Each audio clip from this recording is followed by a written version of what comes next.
Аталы қонақтар, мынакей Анита қызымыздың алдынан тозуы апа-бақай көбелек киімін киінген қыздарымыз қоштап бақыт үйіне алып келді десек болады. Дегеніміз, көбелек бұл аруақ өз жашоусын еркін ұша білген зат. Аның сыңарындай бүгін апа-бақай киінген көбелек қыздарымыз екі жаштың жашоусы бақыты еркін болсын деген ниетте жалпыңыздарға тартуға тұрады.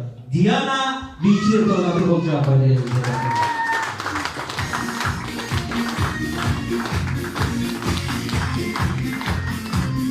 Рахмат. Әлемнің қырғызары бақ салты менен, нарқы менен, маданияты менен өзге ұлттардан айырмаланып тұрады еместе. Дегеніміз, бүгін екі жаштың